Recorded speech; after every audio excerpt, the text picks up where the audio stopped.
Hello and welcome to my easy to understand guide to the TV show Vigil and Representation. This video is going to be particularly relevant for you if you are studying the OCR GCSE Media Studies as it currently appears as a set text on that specification. The set episode for study is currently Series 1, Episode 1, so I'm going to focus on that in this video.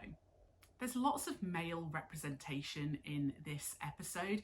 So you get kind of men on the trawler at the beginning, obviously seen in quite physically demanding jobs, lots of male banter, making lots of jokes. They're joking about relationships, about tattoos.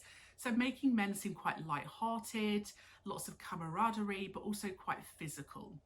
And you do see that later on in the submarine as well, kind of quite heavy focus on male characters within the submarine, which I suppose is fairly typical in things like the Navy, the Army, the military, but also in the police too.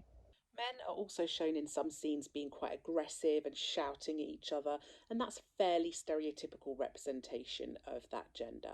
We see the captain, he's wearing his uniform, he's got his kind of epaulets on his shoulders, represents the fact that he has very clear seniority and power on board this submarine.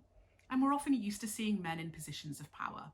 It's very clear that the captain has a lot of power. Some of the other male characters, they always defer to him. They call him sir. They ask his permission to do things. And even if they disagree with him, they have to follow his orders. So very clearly giving him this sense of power and hierarchy and status. However, some may see this as challenging some stereotypes because we don't often see black men in positions of power, particularly within the military or the police in TV dramas. And so perhaps kind of adding some diversity to the representations. And we're also seeing quite a lot of representations of people from black and Asian backgrounds within the submarine and also within the police force too. So perhaps the representation is a little bit more diverse than we might see in other programming. And this might partly be due to the more modern audience and might also be due to the fact that this is made by the BBC and the BBC have a remit to actually embrace diversity within their programming. Men are represented as quite dismissive of women in general in this episode. So there are a lot of occasions where men talk over women, they ignore women, lots of occasions where women are trying to make themselves heard and men ignore them or dismiss them and tell them that they are making things up, imagining things, overreacting, being dramatic, etc. And this really represents perhaps the way that women are often overlooked in the workplace, that there is still kind of an inequality within workplaces where women are often seen as less capable, particularly within things like the military and the police. And there's often the assumption from men that they know better, mansplaining situations. And this is going to be quite relatable to a lot of female audiences who may have encountered these kind of situations in the workplace themselves. There's definitely an idea about rank and seniority on board the submarine. So for example, one of the men hands his mug of tea to a woman as he walks past and just sort of expects her to deal with it. So whether this is a gender issue and he just sees her as less superior or inferior because of her gender, or whether it's due to their rank and him being a higher rank than her, there's definitely an idea of seniority and a hierarchy of power on board the submarine. The doctor on board the submarine is a woman, and this perhaps represents women as being very intelligent, scientific, in a STEM-based role, which is quite unusual. The fact that they choose Amy as their detective to go on board the ship, when we first see her, she's in her suit, she's got a lanyard on. They describe her as the best detective they've got. It makes her seem very important. The fact that she's been called in the middle of the night, it suggests that she's got some serious skills and that she has got a good deal of respect from her colleagues. It's clear that Amy is quite an empowered, confident woman. She doesn't really kind of ask for permission to do things. She uses imperatives. So she says, I need to see the captain straight away. It's a demand, it's an order. She doesn't even expect that they will say no. So it really does enforce the idea that she is an empowered, confident woman. Of course, the captain tells her that she must obey him or she will be confined to her quarters. So it's very clear that he's very dismissive of her and enforcing his power over hers. Perhaps creating this idea of a patriarchal community on board this submarine. When she walks through the corridors of the submarine, there are various occasions where the crew are whispering amongst themselves and they fall silent as she walks past. And this emphasises the idea that she's an outsider, that she's not part of this community, and they don't see her as someone they can trust. We see a couple of occasions where the crew, the officers, are discussing her when she's not in the room. And it's very clear they're quite dismissive and they make some derogatory comments about her.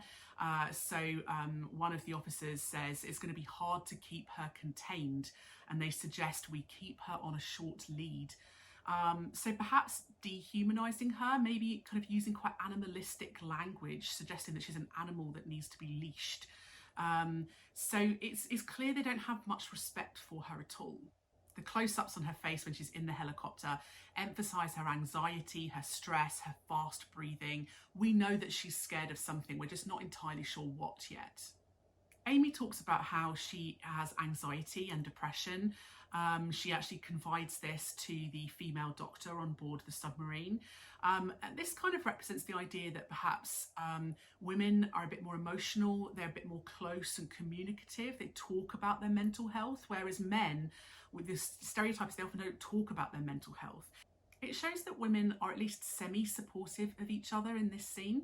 But it also suggests that women maybe emotionally find it difficult to control themselves. You know, they get anxious, they get stressed, whereas we often see men as being more rational and repressed emotionally. So kind of creating some stereotypical ideas of gender here. Also really kind of representing reasonably middle to upper class backgrounds as well. He's very well spoken. He's got that kind of upper class sounding voice, sounds very educated. So perhaps suggesting that in order to do jobs like this in the military, you have to come from a reasonably educated middle to upper class background. But there's very clearly some binary opposition between detectives, the police, and the submarine or the military navy staff. We see them sat on separate sides of the table very often within shots. Lots of shot reverse shots between them, and it's very clear they disagree and have differing perceptions on what's going on. The fact that the Navy officers are very dismissive, they want to protect their reputation. They're saying there's no drug problem, and they're denying any instances of bullying, etc. Maybe representing the Navy as being quite secretive, quite insular, taking care of their own, and not wanting a huge amount of publicity. When we see the two female detectives together in the car, they're framed very tightly, they're sat quite closely together. They're having quite informal conversations, so they chat about things like erotic messages and they chat about their pets.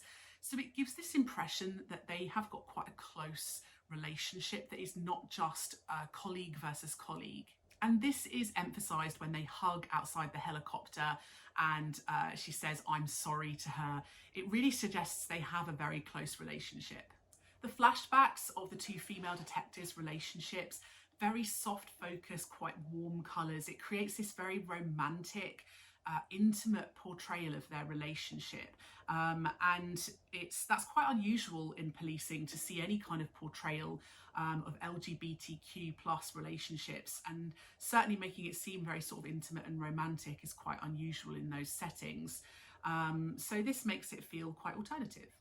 And these representations of a lesbian relationship, of an ethnically diverse submarine, of female detectives, it feels very modern, it feels very progressive, and that's going to appeal to a lot of modern audiences. The sea and the oceans are represented as quite a dangerous place, and the submarine is shown as quite dangerous as well. We see it very isolated in a lot of very vast, wide shots.